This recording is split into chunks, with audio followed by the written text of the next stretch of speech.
Alrighty, here we go. Ladies and gentlemen, welcome. Hello. Happy to be here. I'm excited to do this as usual. I've really come to kind of look forward to sitting down to record for a variety of reasons. One big thing of this is about being consistent, getting the job done, even if there are times or feelings where I'm nervous or don't want to do it. I think, like many other things that I'm trying to focus on in my life right now, just getting the job done, there's some power to that. There's like muscle that you're developing. So there's that part. But then also, I also look forward to recording recently, kind of as a form of therapy, or I guess you could describe it as therapeutic. Reason being, for me, I'm just fleshing out thoughts that I kind of have on a regular basis. Right, things that I'm grappling with in my life, things that I'm, just are on my mind. And I've mentioned it before, but you don't always have people that you can share everything with, right? And you don't always have the opportunity, or for whatever reason, right? And so these, for me, is an opportunity for, again, it's by myself, but at least the interesting part is that it's available for others to digest and hear. So, I lost my train of thought. It's kind of funny. Yeah, anyways, this has become therapeutic for me. That's the point that I was trying to make. There you go. Good rebound, Ryan. Yeah, I look forward to it. It feels good. It feels good to flesh out my thoughts. And today will kind of be just that. I think today will be a little bit more on the personal side. And that'll be interesting. That'll be fun. Obviously nothing too crazy. Everything that I'm comfortable with sharing. And that's the cool part about this too, is like, on the one hand, I am being vulnerable, but on the other hand, it's kind of just the tip of the iceberg. But yeah, so this one today will be fun. It'll be interesting. It'll be personal. Before I jump into the couple things that I had wrote down, I just want to say how I'm feeling recently, just because, for my own sake, and if anybody is interested, probably not, but so be it. This past week, it was spring break. It's kind of an early spring break. I should also mention where I'm at, just because that's always a good thing to mention. So right now I'm at the park. It's actually the park that I recorded my first episode at. It's the park that I play basketball a lot at. So it's just, it feels good to be here. It's cloudy today, but at least it's not raining right now. A little windy outside. But the park is empty. And it's nice. I like it. I like when things are empty. I can get the space to myself. But yeah, this past week it was spring break, and tomorrow I'm back at work, back at school. Obviously, I'm kind of like got the Sunday woes feeling right now, but I am also looking forward to go back to work, to be back with my students, to get back to teaching. And I'm also starting a new round of basketball classes and training this week, so it's going to be a jam-packed week. But this past week was good for the most part. I think it was really relaxing. I got to do pretty much everything most of the things that I wanted to do, from relaxing, kind of just evaluating where my life is, figuring out what this next month looks like, planning, organizing, all those little things that, at least for me, are important to functioning and feeling good about what I'm doing with my life. So I got a chance to do that. Got a chance to play a lot of basketball. I think I played like 4 straight days with friends, so that's always fantastic. Got to bond with them. Got to listen to a lot of podcasts. Got to do a decent amount of reading. A decent amount of reading. So currently I'm reading The Brothers Karamazov. I'm trying to get through it. I just had to adjust my windows right there. But yeah, I'm about 150 pages away from the end, so wrapping that up. I look forward to, everything that's going to happen. It's been a good read so far. What else have I done? Yeah, I guess you could say that's pretty much the gist of it without getting into too much detail. I will say this, there were some plans that I was looking forward to that had to be rescheduled. So I was a little bit...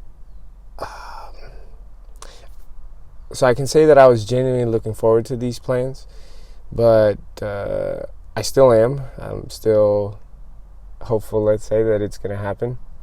We shall see. But yeah, the plans didn't work. So we had to reschedule. And what was I going to say about this? Oh yeah, I was like a little bummed, right?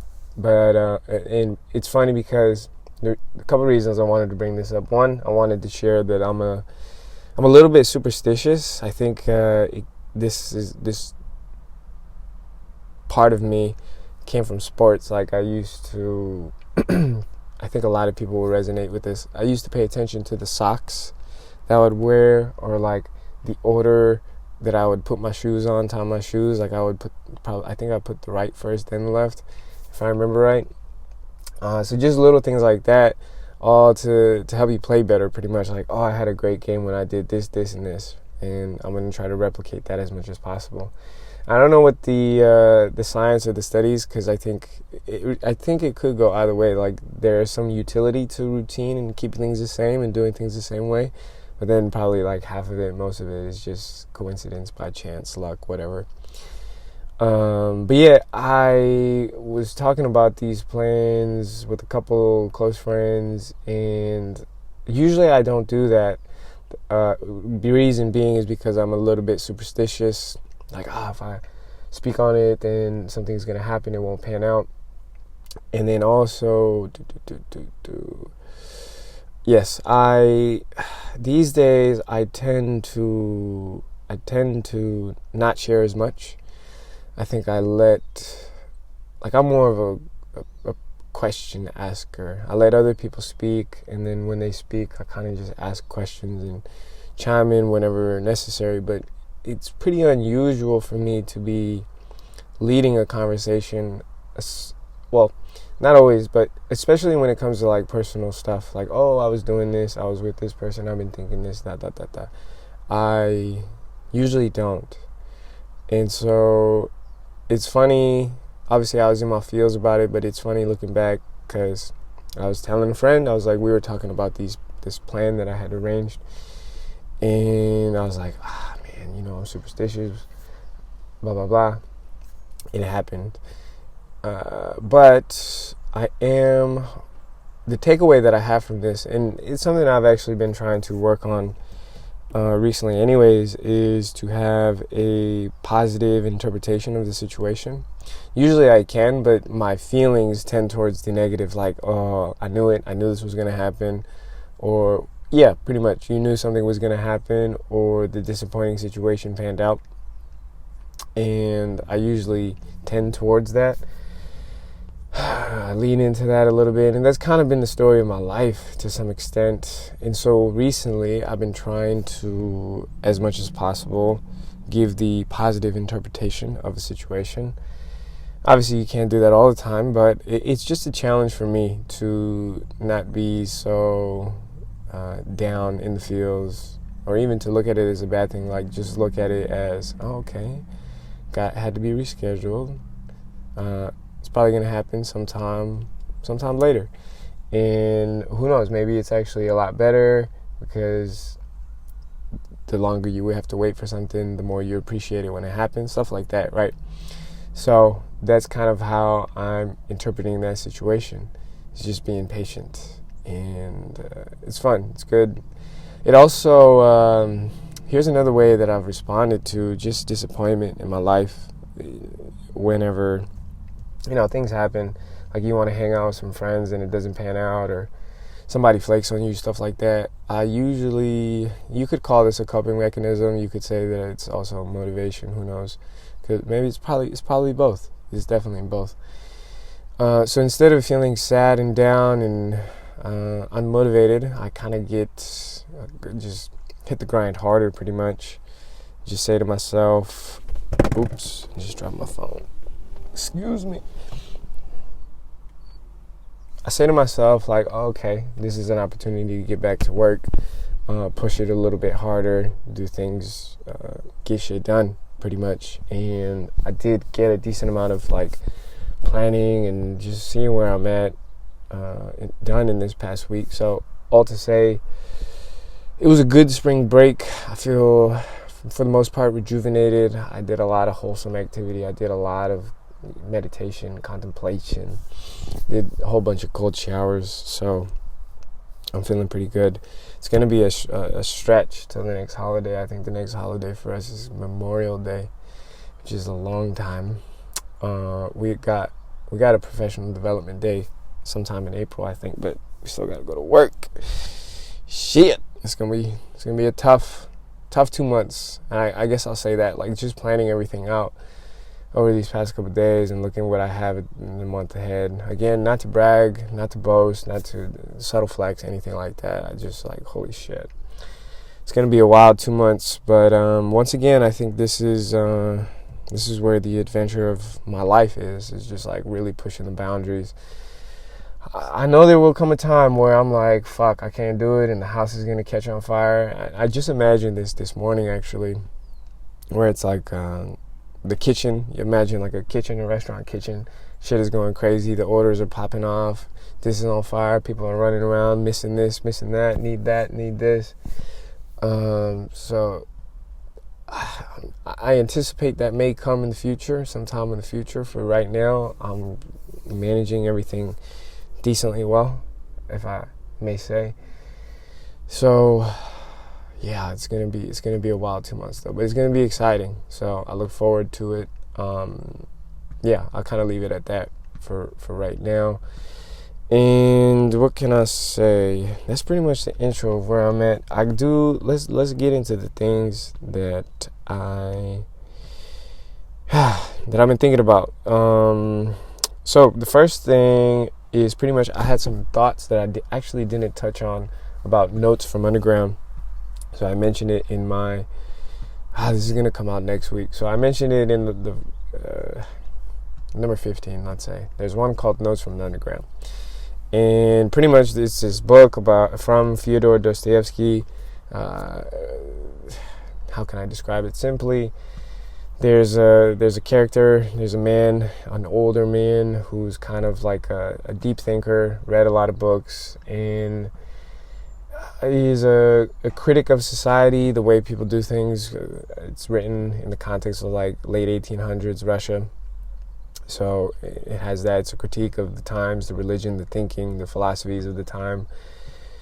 And you've got this guy who's like really well read, but also like very frustrated at himself. Again, he's a critic of the world, but also very like ashamed and ashamed of himself pretty much.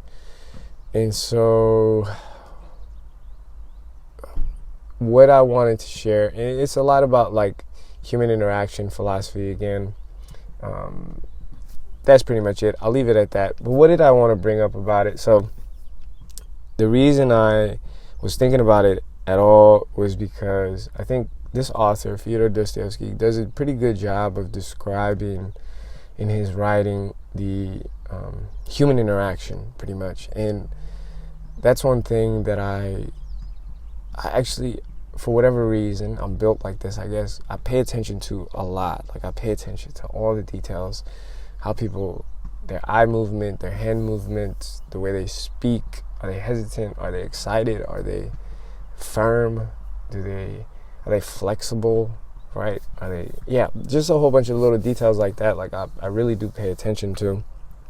One is a third-party observer, but then also, especially when I am involved in the interaction. And so that's what I really appreciate about this author, is that he depicts it really well in his writing, not just from this book, but also his other writings. And what happens in Notes from Underground that is related, and is related to me, something I think about quite often. There's again, the main character is this older man. And I forget if it's in the first part or the second part. I actually haven't looked. But essentially, one of his biggest struggles is when he goes on the walk around the town, let's say. And whenever he gets to this busy part, he always passes by this, like a military officer type of guy. is dressed well, has his uniform on, tall, strong looking, like a good, solid looking man, right? And he's this, again, ashamed, ugly. He describes himself as ugly or something along those lines in the book. So it's not like these are my words.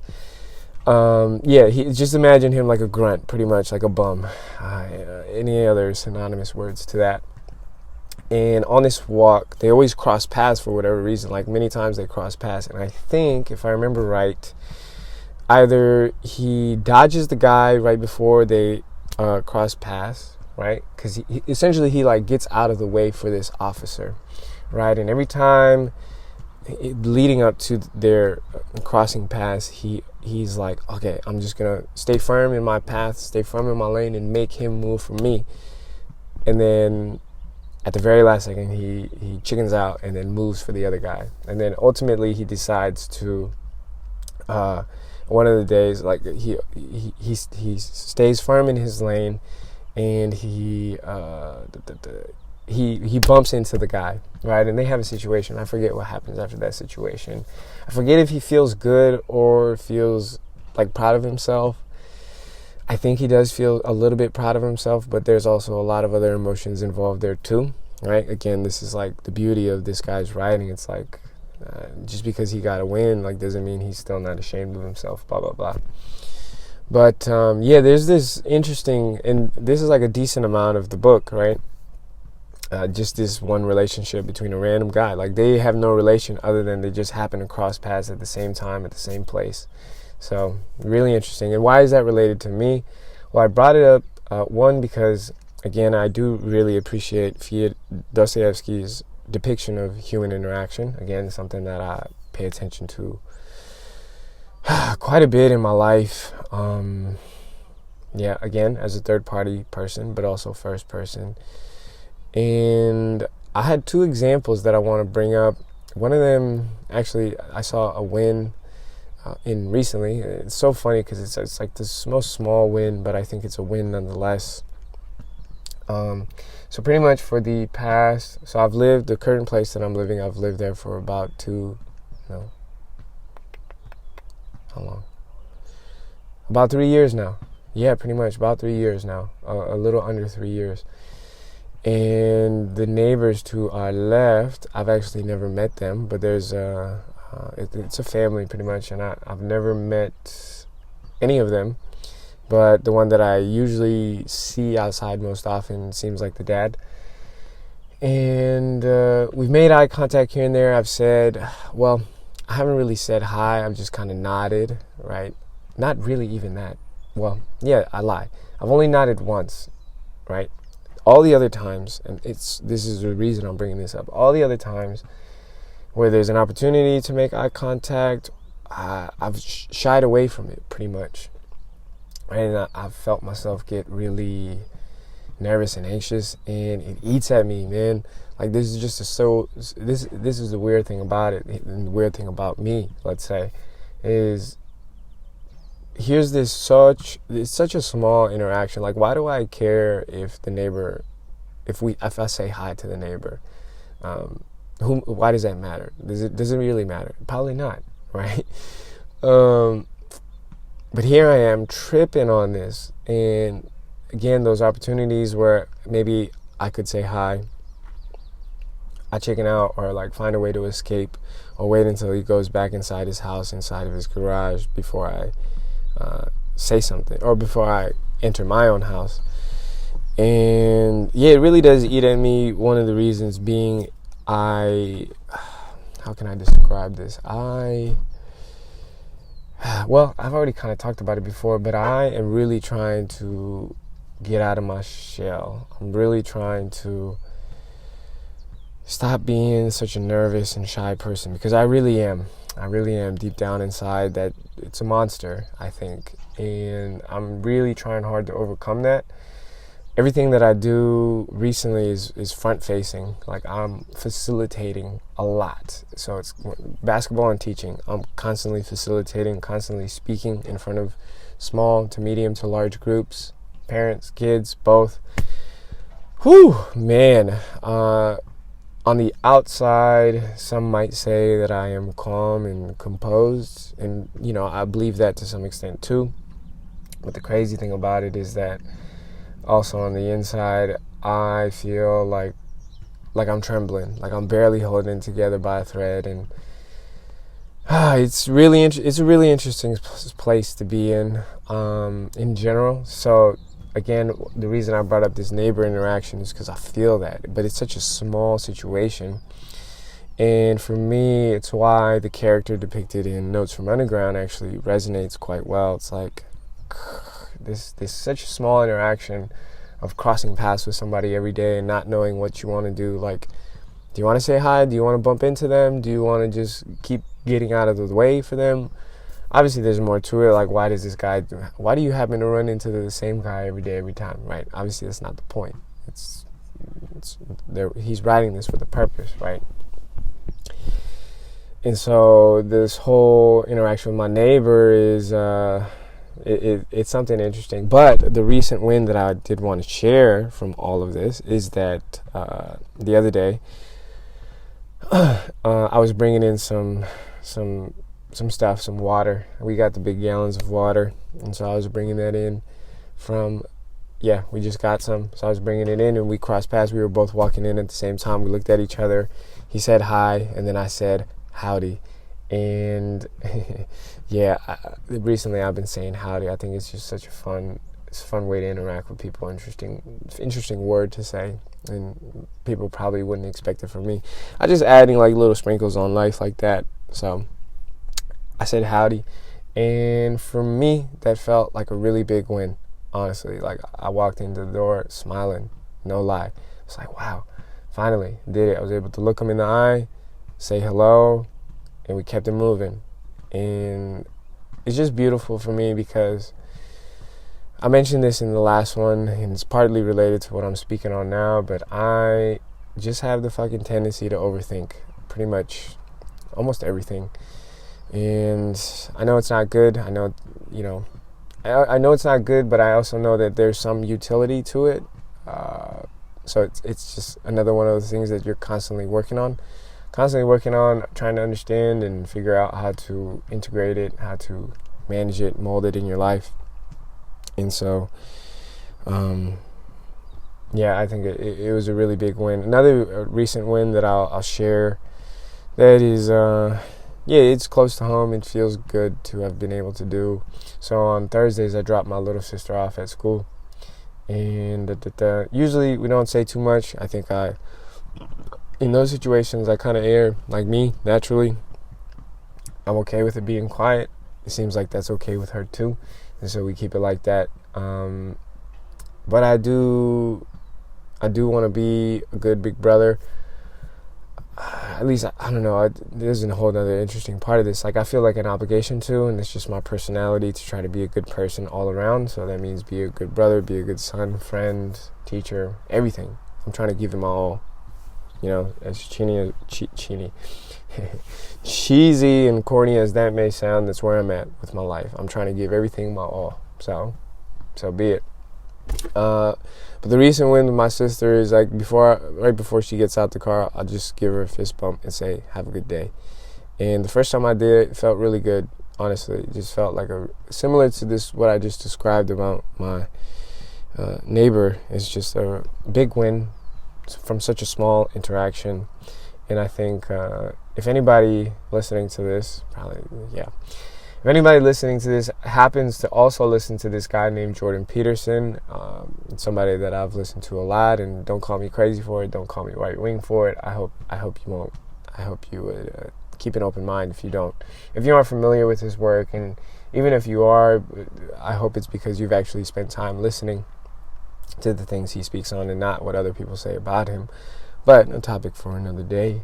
But anyways, Jordan Peterson, when he talks about day-to-day interactions, he say that those are the things that make up most of your life. Like when you're eating dinner, or when you're doing the dishes, or when everybody's home, like those small interactions, when you're walking in the house at the same time as your neighbor and say hello and say, hey, hope you have a good night or have a good day, blah, blah, blah. Those are the interactions that make up your life, not like these big moments. So,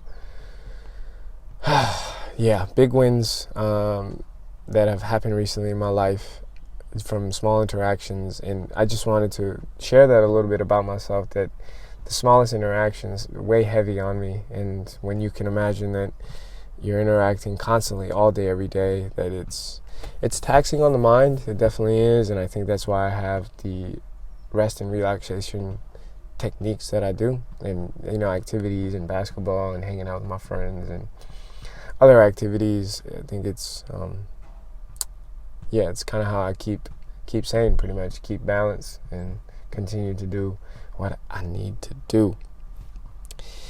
Now, so yeah, I think that is pretty much the gist of what I wanted to say about the notes from underground. What else can I say? It's honestly kind of interesting. What can I speak on next? You know what? We're going to skip around a little bit, switch gears a little bit, and then I'll wrap it up. This one, from what I see here, it won't be too long. So, I wanted to mention real quick, I don't know too much of the details, but the recent bank situation with Silicon Valley Bank. I've heard that other names that are experiencing similar situations, let's say, like Credit Suisse is another one, and then like Roberts Financial Group, I don't know, like a smaller one.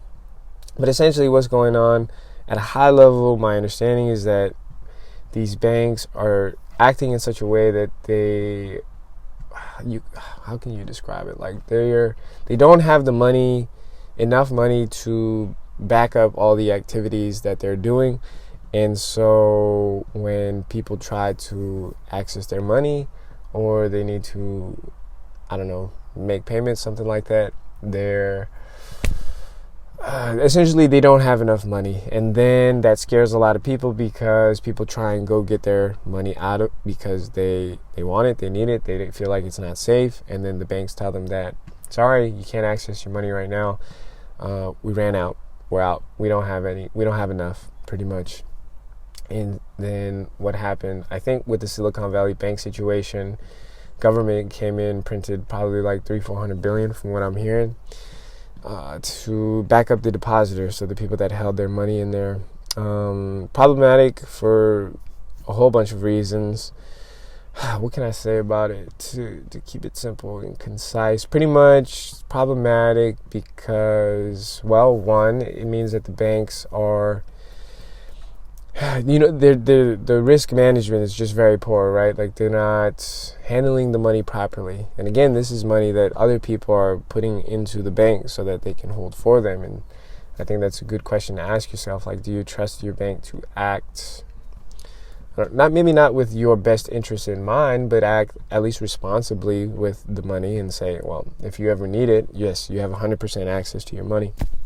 And this is a great example of when that is not the case.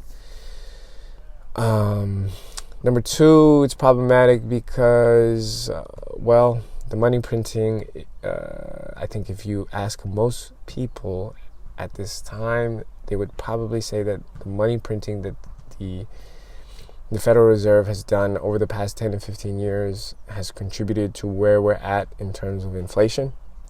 So inflation of stocks, houses, cars, price of, regular goods, gas, food, all that kind of stuff, materials. It's a problem. And here we are printing money again because these banks failed to act responsibly, right? Like blatantly irresponsible. And, why do I want to bring this up? It happened. It's a pretty big situation in my opinion. And I think, for me, it's a big thing because I'm an advocate for Bitcoin, pretty much at the end of the day.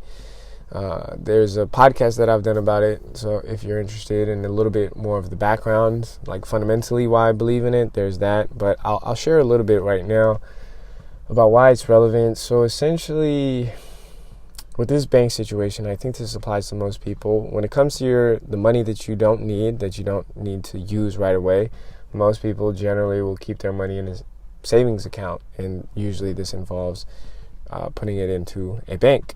Now, Bitcoin my understanding, the way I've heard it described, and I believe it sounds right, is that Bitcoin allows you to be your own bank pretty much. So the same money that you would put into a savings account, that most people would also probably agree is like a bleeding a slow death, right? Because the money in the savings account doesn't really do much. Like, you're not getting anything in return. At this point, maybe you're getting a little bit more than you were before because the interest rates are higher, but still pretty marginal increases, right? And that's why people gravitate to things like other assets like stocks, bonds, gold, silver, So yeah, most people try to keep their money in a savings account, but again, you have to place trust in these banks. Now, Bitcoin allows you to be your own bank. Why? Because it's a hard asset that you have full control over, assuming you're able to purchase it from somewhere, an exchange probably, or get it from somewhere, or however you have access to it, and then successfully move it into what they call a cold storage, or like a hard wallet, like a physical wallet, where you have the keys, you have full access to that Bitcoin. Nobody else, you do, right? You have the keys to that Bitcoin, essentially, is what they call it.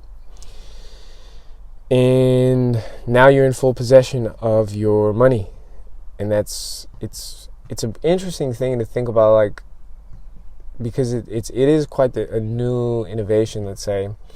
So before, and for most of human history, I think we understand, like, the funny trope, I don't know if trope is the right word, but the situation where, like, you keep your savings under your mattress or in a safe, for example. But if that money gets too much, then you're going to keep it in a bank, or maybe you've got stocks, or maybe you've got gold. Most of those things involve trusting your money in the hands of somebody else, right? But now Bitcoin offers a technology. Bitcoin is a technology that allows you to have full possession of your funds without having to trust anybody else. And I think, based on what happened with the price of Bitcoin this past week, so essentially it started the week around 20,000 and now it's about 27, is people's once again realizing that the fiat system is pretty messed up. I'll throw in another interesting fact that I learned. The fiat system is pretty messed up. The money system is pretty messed up. You got an abuse of power, let's say, or like both an abuse of power, but just like incompetency when it comes to a group like the Federal Reserve. And so the reason the price of Bitcoin went up is because people are realizing, yes, like to kind of protect yourself against all this madness, you need hard assets. Gold, for most of human history, has been a staple of the hard assets. But now you have this new technology that acts as a digital gold. It's limited, it's verifiable. You don't have to trust anybody else. There's no people in charge of it. And again, the biggest thing is that you can actually verify how much Bitcoin there is. There's only going to be 21 million that ever are accessible. And after that, if you got it, great. Hopefully, the idea is that over time, whatever remains, whatever is out there is going to become so valuable, so desired, that if you're holding it, you should be in a pretty good position. And once again, you are acting as your own bank. You have full control of what you want to do with that money, where it is, how you move it. The one fact that I wanted to bring up that's actually quite interesting. I didn't even know this, but I heard this on a podcast.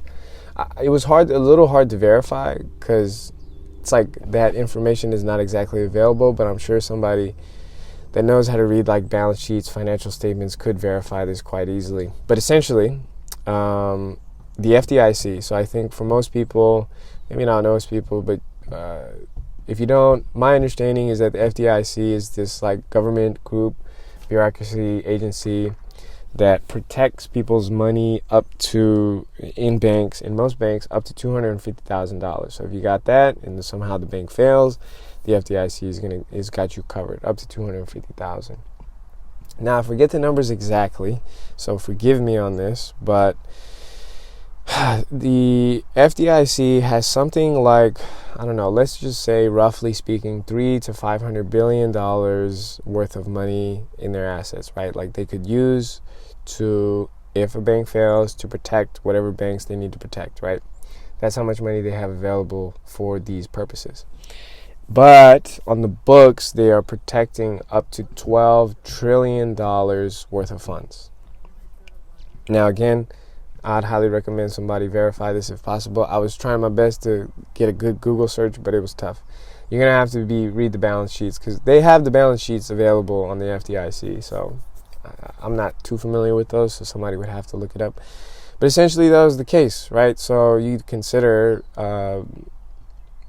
they're supposed to be able to protect 12 trillion, but they only have 500, maybe less, 400 billion in assets available to, to protect shit if shit hits the fan, pretty much. And I thought that was really wild.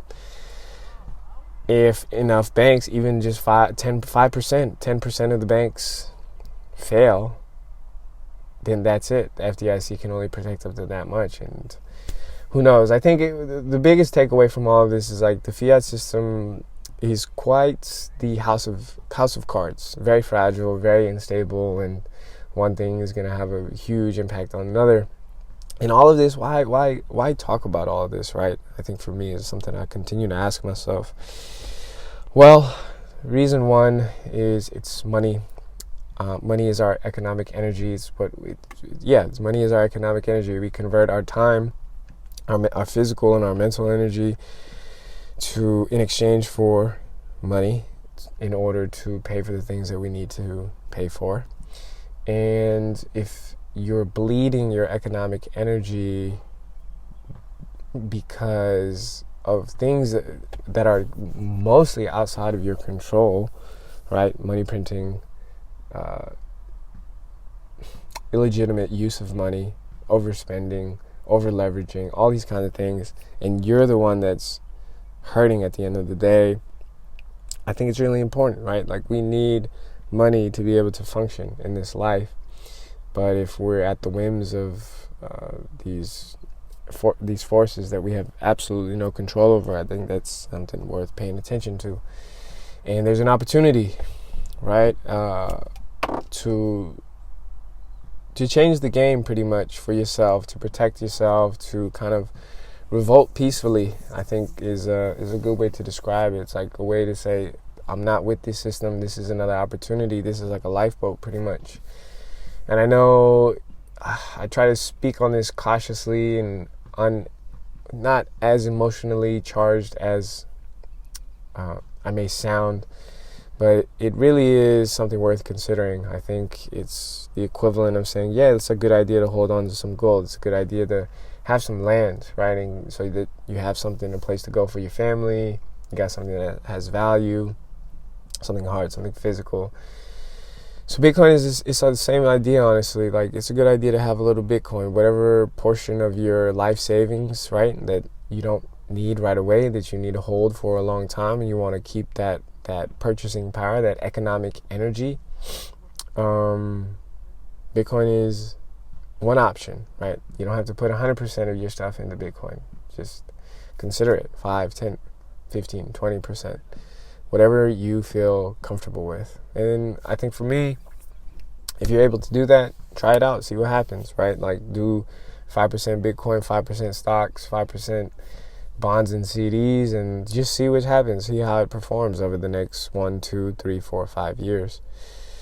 So yeah, that's kind of the reasons I bring this up. One, I'm a big advocate for Bitcoin. I believe in it myself. I believe in the principles and the power it gives individuals, like humans, regular human beings. The power it gives, I think, is pretty. It seems like it has the power to transform the world in a good way, interesting way that involves money. That isn't zero sum. That isn't about scarcity. That is about prosperity and individual rights and fighting back against tyranny and corruption and incompetence again. So really interesting stuff. It's economic energy, right? Again, we can't do anything without money. We want to be able to protect it. We want to be able to save over time so that whatever we have, we can keep it for ourselves or pass it on to our family, our kids, our future, our grandkids. So something to think about, something to meditate on. Whoo-wee, what a life. I got a couple more things here that yeah, why not? So I got one more thing and then we'll kind of wrap it up. It's 40 minutes, not bad for a solo one. I mentioned earlier that I was in my feels a little bit, right? Again, some plans that I was genuinely excited about fell through, but that's okay. Again, I'm trying to keep a hopeful interpretation, and if it doesn't pan out, hey man, keep it pushing. You're gonna be all right. I was in my feels a little bit, but I kind of already touched upon it, but I guess I'll bring it up again just to solidify it. I think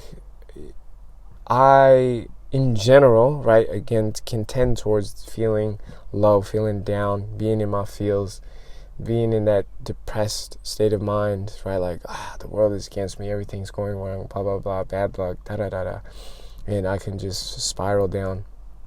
And I would say, for the most part, like, my life has been pretty solid. Like, it's not been easy by any means. It actually is quite challenging, taking on a lot, but my life is also very good. Like, I'm doing the things that I want to do, which is so powerful. And even then, there are some days where I feel it. Like, I just feel unmotivated. I feel down. I feel a little bit cynical, a little bit nihilist. Things like that. Like, nobody cares about me. Nobody's texting me. Nobody's asking me how I'm doing. Da-da-da-da.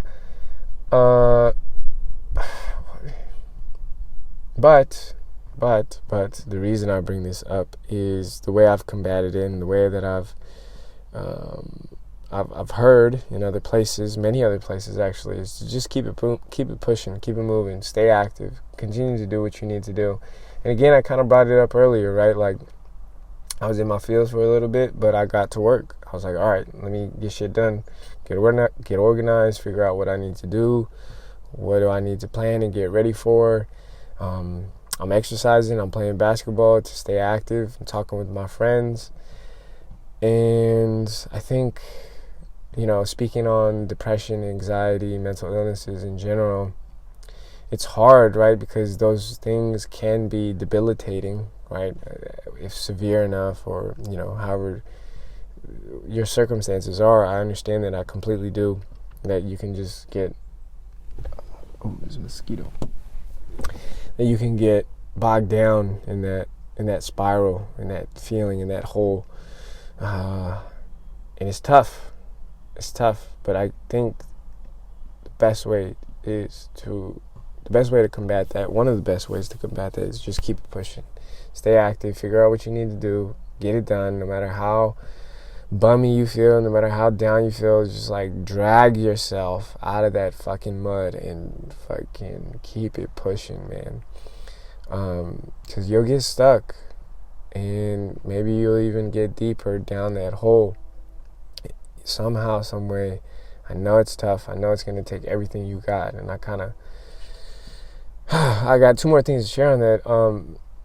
You're going to have to drag yourself out of the mud. You're going to have to white knuckle it, as I've heard some people describe it. And it's kind of how I've approached feeling down recently. It's like, all right, I feel it. I get it. Be in your feels. I guess that is another good thing to say. Like, feel the feelings. I'm not ashamed. I think I admit this openly, that I can tend towards just feeling down and being an overthinker and all that stuff, right?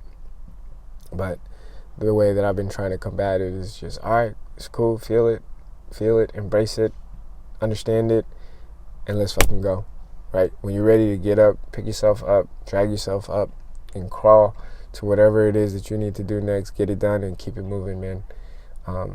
I think that is the mentality. I think that is a good way to combat the struggles, the mental struggles of being a human being, right? The emotions that we feel. Two things that I want to share about that. I mentioned it before, but I've been doing cold showers recently. The first minute to a minute and a half, I'll just leave the water on the coldest possible style, whatever. I'll put the water to the coldest and I'll stand there, move around for a minute to a minute and a half, and it's absolutely miserable, but I train my mind to remain calm, to relax in those situations, and it's been good. It still sucks. I've been doing it for pretty much the past 3 months. It still sucks, still miserable, but slowly adapting, and it's something I look forward to now too, just pushing myself to overcome I don't want to do this, I don't want to do this. And then one that just happened recently, I just came from the gym actually. I got a really decent workout. Most of the time I'm playing basketball, but today I was actually able to just do like some weight training, some exercises that I like, nothing too crazy, but I got a good one in. Felt great to just hit the weights for a little bit. I love hitting the weights. I don't always do it, but when I do it, I do it. I do like it. And after that, I went into the sauna. I did 25 minutes at about 200 degrees Fahrenheit. And those last 5 minutes were pretty miserable, man. I was like, fuck, I don't know if I'm going to make it. I don't know if I'm going to make it. In the last 3 minutes, I felt like I was I brought myself back to where I felt like in cross country. If anybody out there has ever done cross country, like the last stretch, like the last quarter mile. There goes a train in the background.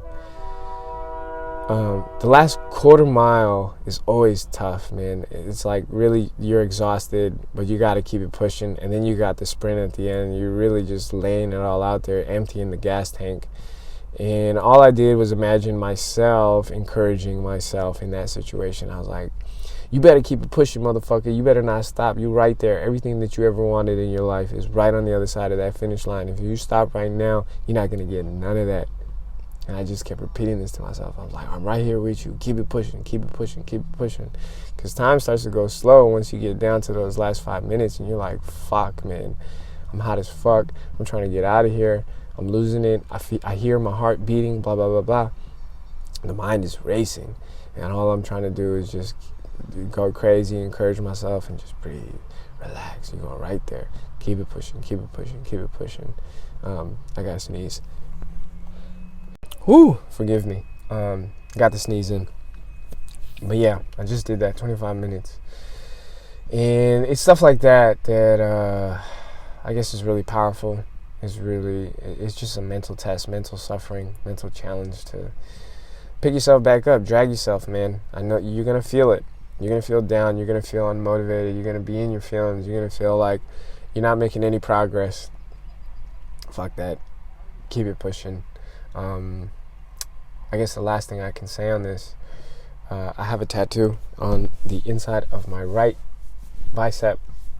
It's like 4 arrows, a couple lines, and it says always forward. And I got that right before I had surgery on my right shoulder, actually.